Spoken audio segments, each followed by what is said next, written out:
दोस्तों उसी को ध्यान में रखते हुए मैं आपको CHSL के प्रीवियस ईयर मैथ के प्रश्नों को सॉल्व कराने वाला हूं और कुछ एक्सपेक्टेड क्वेश्चन आपको कराए जाएंगे।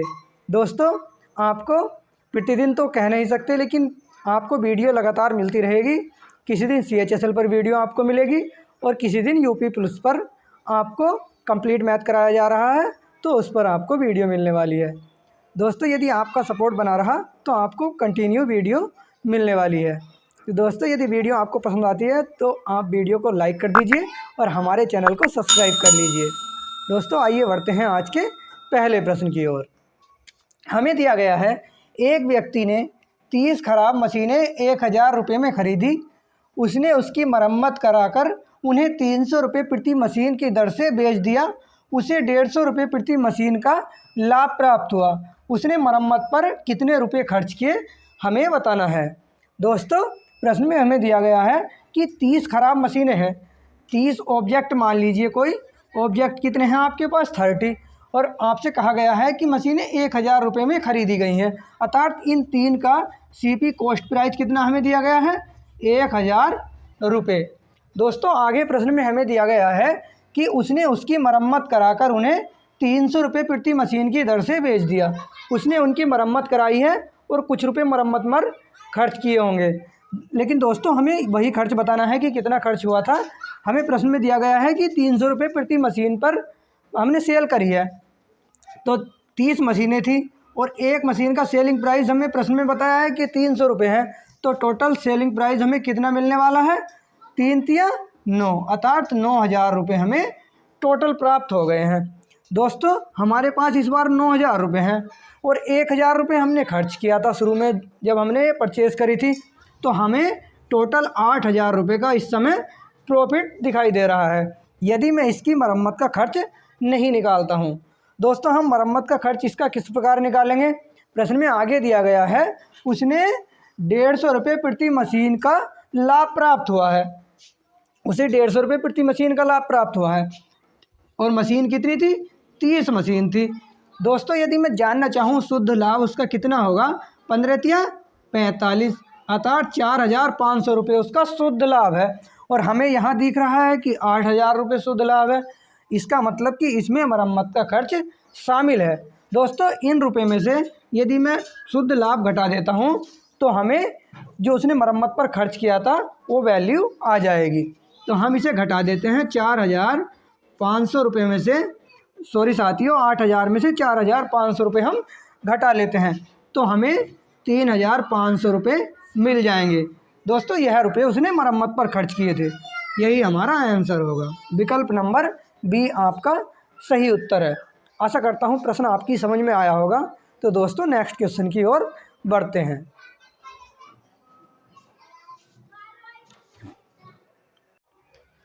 दोस्तों नेक्स्ट प्रश्न में हमें दिया गया है, 10 स्त्रियां 15 साड़ियाँ 5 दिनों में बुन सकती हैं, तदनुसार 120 साड़ियाँ 8 दिनों में बुनने के लिए कितनी स्त्रियों की आवश्यकता होगी।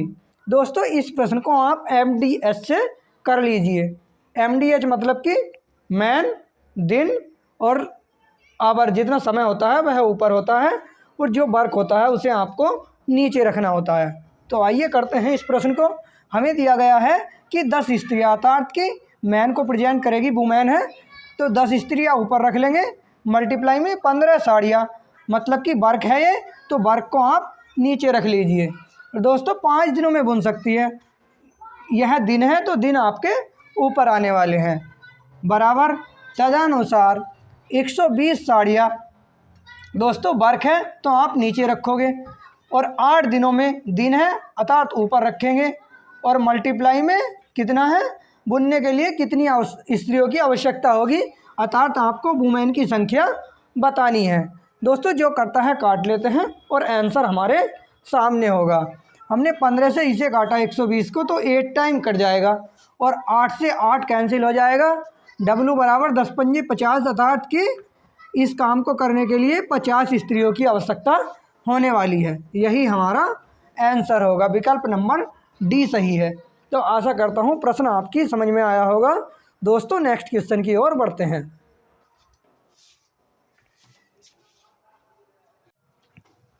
दोस्तों प्रश्न में हमें दिया गया है किसी वस्तु का मूल्य पहले 10% और फिर 20% बढ़ाया गया। यदि आखिरी बार का बढ़ाया गया मूल्य 33 रुपये है तो वस्तु का मूल मूल्य क्या था, हमें प्रश्न में बताना है। दोस्तों यदि मान के चलिए वस्तु का मूल मूल्य बढ़ाने से पहले x रुपये था, तब हम प्रश्न को किस प्रकार करेंगे।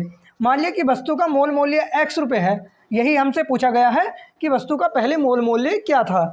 दोस्तों पहले 10% बढ़ाया गया है मूल्य, तो हम क्या करेंगे 110/100 कर लेंगे मल्टीप्लाई, और फिर मूल्य 20% बढ़ाया गया है अर्थात कि 120/100 कर लेंगे।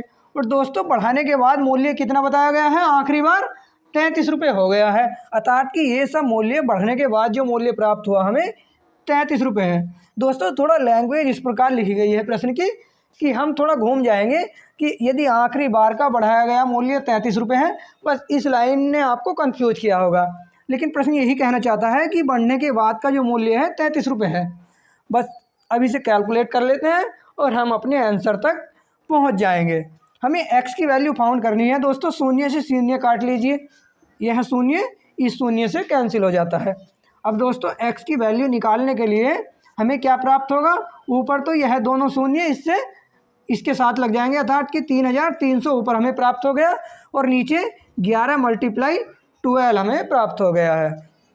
दोस्तों 11 से यदि 33 को काटते हैं तो 11 या 33 दोनों शून्य इसके साथ में लग जाएंगे अर्थात x की वैल्यू हमें क्या प्राप्त हुई, 300/12। दोस्तों यदि 12 से 300 को कैंसिल करोगे तो पहले 12 दूनी 24 आएगा, यहाँ 6 बचेगा, और 12 पंजे 60, 25 टाइम पूरा डिवाइड हो गया अर्थात x बराबर 25 रुपये हमें प्राप्त हुआ। दोस्तों पहले वस्तु का मूल्य 25 रुपये था और 25 रुपये में पहले 10% वृद्धि हो गई, उसके बाद 20% की वृद्धि हो गई, तो टोटल बढ़ने के बाद मूल्य आपको 33 रुपये प्राप्त हुआ था। आशा करता हूँ प्रश्न आपकी समझ में आया होगा। विकल्प नंबर बी इसका सही आंसर है। तो दोस्तों नेक्स्ट क्वेश्चन की ओर बढ़ते हैं। दोस्तों प्रश्न में हमें दिया गया है एक कार अपनी यात्रा के पहले 41 किलोमीटर की दूरी 45 मिनट में तय करती है और शेष 23 किलोमीटर की दूरी 35 मिनट में तय करती है। कार की औसत चाल मीटर प्रति सेकंड में ज्ञात कीजिए। दोस्तों हमें कार की औसत चाल बतानी है। औसत चाल बताने के लिए हमें औसत चाल का फार्मूला ज्ञात होना चाहिए। तो जानते हैं औसत चाल का क्या फार्मूला होता है। औसत चाल बराबर होता है, औसत चाल बराबर होता है कुल दूरी अपॉन कुल समय। दोस्तों औसत चाल बराबर होता है कुल दूरी अपॉन कुल समय। तो दोस्तों कुल दूरी हम ऊपर रख लेंगे और कुल समय जो भी प्रश्न में दिया गया है उसे हम नीचे रख लेंगे और कैलकुलेट कर लेंगे, आंसर हमें मिल जाएगा। कुल दूरी हमें कितनी दी है, पहले दिया है 41 किलोमीटर, तो 41 हमने ऊपर रख लिया, प्लस के नीचे दिया गया है शेष 23 किलोमीटर की दूरी अर्थात कि शेष किलोमीटर कितने थे 23, और नीचे समय कितना दिया है, पहले दिया है हमें 45 मिनट, तो दोस्तों हमने 45 रख लिया, प्लस के नीचे कितना समय दिया है 35 मिनट, तो हमने 35 रख लिया। दोस्तों अब हम इन सबको कैलकुलेट कर लेते हैं। 41 और 23 कितना होगा 64 अपॉन 45 और 35 कितना होगा 80। दोस्तों इसे काट लेते हैं, 16 चौका 64 और 16 पंजे 80। दोस्तों हमें 4/5 प्राप्त हुआ, लेकिन इसमें हम कुछ त्रुटि कर रहे हैं। त्रुटि क्या है दोस्तों, ऊपर हमें किलोमीटर में दिया गया है डिस्टेंस, देखो 41 किलोमीटर की दूरी, और दोस्तों नीचे 45 मिनट दिया है, नीचे क्या दिया गया है मिनट, लेकिन हमारा मात्रक होता है किलोमीटर प्रति घंटा अर्थात कि हमें मिनट को घंटे में चेंज करना होगा।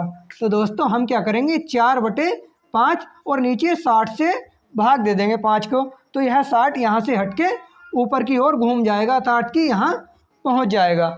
दोस्तों इसे कैलकुलेट कर लेते हैं। अब यह किलोमीटर प्रति घंटे में बन चुका है। दोस्तों 5 से जब इसे काटेंगे तो 5 × 5 और 5 दूनी 10 अर्थात 12 बार कट चुका है, और दोस्तों 12 चौक 48 होता है अर्थात 48 किलोमीटर प्रति घंटा हमारा आंसर आ चुका है। लेकिन तभी यदि हम प्रश्न को देखते हैं तो हमें साफ साफ दिया गया है कि मीटर प्रति सेकंड में आंसर दीजिए, अर्थात हमने अभी आंसर अपना सही नहीं किया, हमें इसे मीटर प्रति सेकंड में चेंज करना होगा।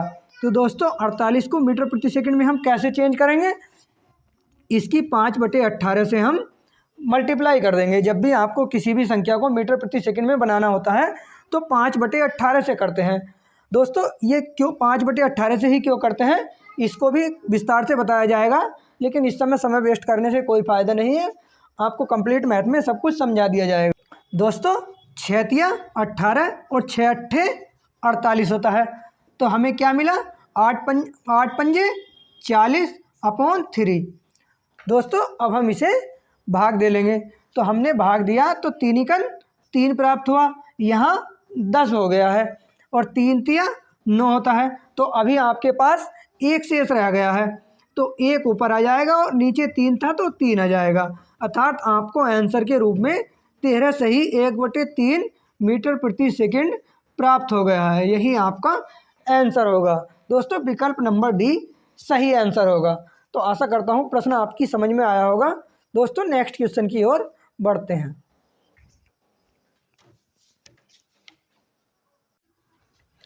दोस्तों प्रश्न में हमें दिया गया है, राम अपने पेट्रोल में 20% केरोसिन मिलाकर संपूर्ण मिश्रण को पेट्रोल की कीमत पर बेचता है। यदि केरोसिन का क्रय मूल्य पेट्रोल के क्रय मूल्य का 40% है तो कुल लाभ प्रतिशत कितना होगा, हमें प्रश्न में बताना है। दोस्तों राम कोई एक्टिव दिमाग का व्यक्ति होगा। उसने क्या किया कि पेट्रोल में 20% केरोसिन मिला दिया और संपूर्ण मिश्रण को उसने पेट्रोल के रेट पर बेच दिया, तो उसे कुछ लाभ हो गया है। हमें प्रश्न में बताना है कि उसे कितना लाभ हुआ है, परसेंट में हमें बताना है। तो दोस्तों प्रश्न में को हम किस प्रकार करेंगे, हमें दिया है कि केरोसिन का क्रय मूल्य पेट्रोल का क्रय मूल्य का 40% था। केरोसिन का क्रय मूल्य पेट्रोल के क्रय मूल्य का 40% था। दोस्तों परसेंट जब हटता है तो नीचे 100 लग जाता है। हमने नीचे 100 लगा दिया, तो 20 दूनी 40 और 20 पंजे 100। हमें भिन्न क्या प्राप्त हुई, 2/5। जो पहले आता है उसे पहले वाली वैल्यू और जो बाद में आता है उसे बाद वाली वैल्यू दे देते हैं। पहले केरोसिन आया है अर्थात केरोसिन का रेट क्या हुआ, कॉस्ट प्राइस क्या हुआ, 2 रुपये। यह है इनका कॉस्ट प्राइस है अर्थात CP। दोस्तों पेट्रोल का क्रय मूल्य कितना हुआ, 5 रुपये। और प्रश्न में हमें आगे दिया गया है कि वो पेट्रोल में 20% केरोसिन मिलाता है। 20% केरोसिन 20% प्रतिशत में दिया है। और जब प्रतिशत, या तो आप डायरेक्ट ध्यान रख लीजिए कि 20% की फ्रैक्शन वैल्यू 1/5 होती है, या फिर आप निकाल लीजिए यदि 20% दिया है, जब परसेंट हटता है दोस्तों तो नीचे 100 आ जाता है और 20 पंजे 100 अर्थात 1/5 आपको प्राप्त हो जाएगा। इसका मतलब ये है कि यदि पेट्रोल आपका 5 था तो केरोसिन उसमें 1 लीटर उसने मिलाया है। दोस्तों यदि मैं टोटल मिश्रण को जानना चाहूँ कितना है, तो 6 लीटर हमारे पास टोटल मिश्रण हो चुका है और उसे वो पेट्रोल के रेट में बेचने वाला है। अर्थात पेट्रोल का रेट हमने अभी निकाला है कितना है, 5 रुपये आया है। तो दोस्तों उसकी जेब में 5 से इसकी मल्टीप्लाई कर लेंगे तो 6 पंजे 30 रुपये उसके पास पहुंच चुके हैं। अब दोस्तों हम देखते हैं कि इसी मिश्रण में यदि 5 लीटर वो पेट्रोल खर्च करता है 5 के रेट में, तो 5 पंजे 25 रुपये उसको खर्च करने पड़ेंगे। और दोस्तों 1 लीटर उसने क्या मिलाया है, केरोसिन मिट्टी का तेल मिलाया है, अर्थात 2 रुपये उसने खर्च किए होंगे। तो यहाँ से उसके कितने रुपए खर्च हुए थे दोस्तों, यहाँ से उसको 27 रुपये का खर्च करना पड़ा था और उसकी जेब में आए कितने हैं, 30 रुपये, अर्थात कि उसे 3 रुपये का प्रॉफिट हो चुका है। दोस्तों उसे 3 रुपये का प्रॉफिट कितने रुपये पर हुआ है, 27 रुपये पर। तो नीचे हम 27 रख लेंगे और गुणा हम 100 से कर 9, तो 1/9 और गुणा के 100। दोस्तों जब 9 से 100 को हम भाग देते हैं तो 11.1111 टाइम कट जाता है, तो हमें आंसर के रूप में क्या मिलेगा, 11.1111%। यही हमारा सही आंसर है, विकल्प नंबर बी सही होगा। तो दोस्तों आशा करता हूँ प्रश्न आपकी समझ में आया होगा। दोस्तों आज हमने थोड़े प्रश्न लिए थे। यदि क्लास आपको पसंद आई है तो वीडियो को लाइक कर दीजिए और चैनल को सब्सक्राइब कर लीजिए। तो मिलते हैं फिर से एक नेक्स्ट सेशन में, तब तक के लिए जय हिंद, वंदे मातरम।